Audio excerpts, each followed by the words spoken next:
अस्सलामुअलैकुम, welcome to my जहराज kitchen. मैं हूँ जहारा। उम्मीद करती हूँ आप सब खैरियत से ज़रूर होंगे। मेरी रेसिपी सिर्फ यूट्यूब पर फेमस नहीं है, यूट्यूब के बाहर भी बहुत ही फेमस है। आज मैं आप सभी के साथ मटन हलीम की रेसिपी शेयर करने वाली हूँ, जिसके दीवाने हर कोई है मेरे हाथ की बनी हुई हलीम खाने के लिए। तो आज की रेसिपी आप सभी को बहुत ही पसंद आएगी। तो चलिए इसे बनाना स्टार्ट करते हैं। सबसे पहले मैंने यहाँ पर ले लिया है 500 ग्राम छोटे दाने वाला बासमती चावल। तो यहाँ पर हम दाल चावल को पहले भिगो कर रखेंगे हलीम के लिए। तो यहाँ पर मैंने ले लिया है 200 ग्राम अरहर की दाल, साथ ही हम यहाँ पर 200 ग्राम लेंगे चने की दाल और 200 ग्राम मसूर की दाल। अब मैं यहाँ पर ले ली हूँ 200 ग्राम दलिया, यानी गेहूं का टूटा वाला जो होता है वही मैंने यहाँ पर 200 ग्राम लिया है। और 200 ग्राम हमें लेना है उड़द की दाल, यानी मैस की दाल। सभी चीज़ों को हम अच्छी तरह से पानी से पहले साफ़ कर लेंगे। उसके बाद दाल चावल के ऊपर तक पानी रखेंगे। 4 से 5 मिनट के लिए इसी तरह से इसे भिगो कर छोड़ देंगे।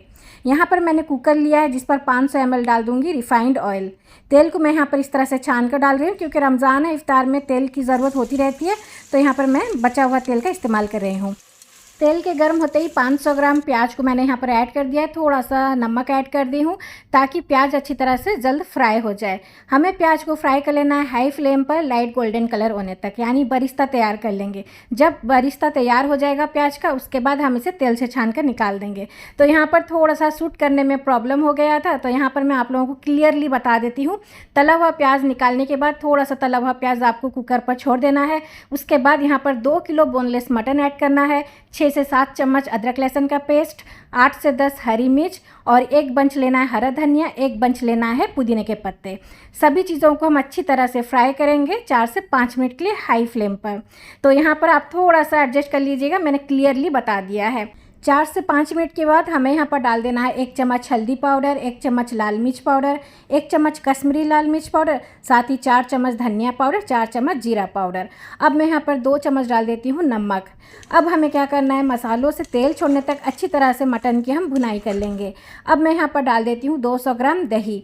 दही को भी अच्छी तरह से भुनेंगे। दही भी अभी क्या है ना, पानी छोड़ेगा। अब मैं यहाँ पर डाल देती हूँ 2 चम्मच गुलकंद यानी रोज पेटल, साथ ही 1 चम्मच गर्म मसाला पाउडर। सभी चीज़ों को अच्छी तरह से मिलाएं। अब हमें क्या करना है, मटन को गलाना है। स्टोव के हाई फ्लेम पर हमें इसे 3 से 4 व्हिसल आने तक पकाना है। फिर हमें लो फ्लेम पर 30 मिनट्स के लिए इसे पकने के लिए छोड़ देना है। कुकर से हमें प्रेशर खुद ब खुद रिलीज़ होने के लिए छोड़ना है। उसके बाद ऊपर जो रोगन दिख रहा होगा, हमें सारा रोगन निकाल देना है इस तरह से। इस रोगन का हम बाद में इस्तेमाल करेंगे। तो यहाँ पर देखिए मैंने रोगन निकाल दिया है, और मटन बोनलेस था तो अच्छी तरह से मैश भी हो जाएगा, गल भी चुका है अच्छी तरह से। तो यहाँ पर देखिए मैं इस तरह से तोड़ लेती हूँ, ज़्यादा मैश नहीं करूँगी।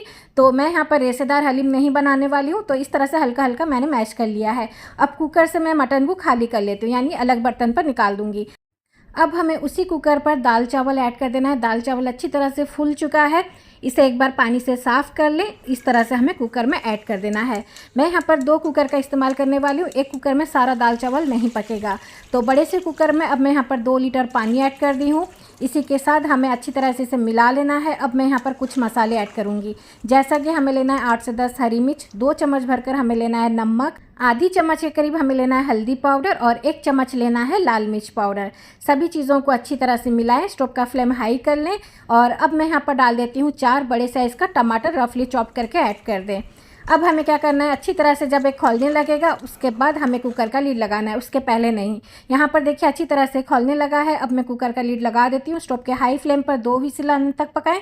लो फ्लेम पर हमें 15 मिनट के लिए इसे पका लेना है। प्रेशर खुद ब खुद जाने के बाद हमें लीड हटाना है। तो यहाँ पर आप देख सकते हैं दाल चावल अच्छी तरह से गल चुका है।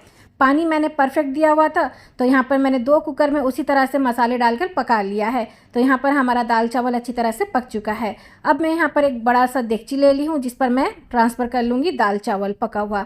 तो दोनों कुकर का मैं यहाँ पर ऐड कर देती हूँ इस तरह से। ये जो मैंने बर्तन लिया है तकरीबन 8 केजी के करीब है। तो यहाँ पर मैंने दाल चावल को ऐड कर दिया है। अब मैं यहाँ पर पका हुआ मटन ऐड कर दूँगी, जिसे मैंने हल्का हल्का सा तोड़ कर रखा हुआ है।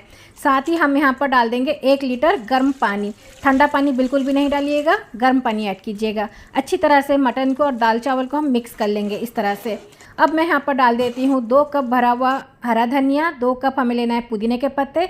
तो यहाँ पर देखिए तला हुआ प्याज मैंने जो फ्राई करके निकाला हुआ था, हाफ़ क्वांटिटी में हमें यहाँ पर ऐड कर देना है। सभी चीज़ों को अच्छी तरह से पहले हम मिला लेंगे। अब हमें यहाँ पर फिर से डाल देना है 1 लीटर गर्म पानी हम यहाँ पर ऐड करेंगे और अच्छी तरह से मिलाएंगे। थोड़ा सा पानी फिर से मैंने यहाँ पर ऐड किया। जितना भी पानी डालेंगे गर्म पानी ही डालें। अब मैं यहाँ पर डाल दी हूँ थोड़ा सा 1 कप के करीब घी और साथ ही 2 चम्मच भरकर नमक और 2 चम्मच भरकर गर्म मसाला पाउडर। यहाँ पर नमक आप अपने टेस्ट के मुताबिक डालिएगा, क्योंकि मैंने यहाँ पर पानी डाला हुआ है तो उस हिसाब से मैंने यहाँ पर नमक भी ऐड किया है। तो सभी चीज़ों को अच्छी तरह से मिलाएं। अब हमें क्या करना है, लो फ्लेम पर इसे 1.5 घंटे के लिए पकने के लिए छोड़ देना है, यानी 1/2 आवर इसे पकाना है। लो फ्लेम पर हम इसे पकाएंगे, बीच बीच में इसका लीड हटाएंगे और इस तरह से हमें चम्मच या फिर दाल घोटनी से इसे अच्छी तरह से घोटते रहना है, मैश करते रहना है। इसी दरमियान मैं यहाँ पर डाल देती हूँ 1/2 कप रोगन। हमने जो कोरमा का निकाला हुआ है वही मैं यहाँ पर 1/2 कप ऐड कर देती हूँ। बाकी का जब हम सर्व करेंगे तब इस रोगन को ऊपर से डालकर हम हलीम को सर्व करेंगे। जब सभी चीज़ों को हम अच्छी तरह से मिक्स कर लेंगे, हमारा दाल चावल बहुत ही अच्छी तरह से मैश हो जाएगा। तो यहाँ पर तकरीबन 1.5 घंटा हो चुका है हलीम को पकते हुए। अब हमारा मटन हलीम बिल्कुल बनकर तैयार है। अब मैं यहाँ पर एक स्पेशल तड़का लगाऊंगी देसी घी का। देसी घी को मैंने 100 ग्राम देसी घी को गर्म कर लिया है, जिसमें मैंने डाला हुआ है 2 इंच का अदरक जुलियन में कटा हुआ और यहाँ पर 8 से 10 मैंने काजू भी डाला हुआ था। उस तड़के को मैंने यहाँ पर डाल दिया है। अब मैं यहाँ पर बारीक कटा हुआ हरा धनिया डाली हूँ और साथ ही हम यहाँ पर तला हुआ प्याज ऐड करेंगे, जुलियन में कटा हुआ अदरक। तो लीजिए, बहुत ही मज़ेदार का हमारा मटन हलीम बनकर तैयार है, जिसके दीवाने हर कोई है। मेरे हाथ का खाने का इंतज़ार हमेशा करते रहते हैं। जब भी रमज़ान आएगा तो मेरे हाथ की बनी हुई हलीम खाने के लिए सभी इंतज़ार करते हैं। इतनी क्वांटिटी हलीम में तकरीबन 50 to 60 लोग आराम से खा पाएंगे। इतना मज़ेदार का हलीम बनकर तैयार हुआ है।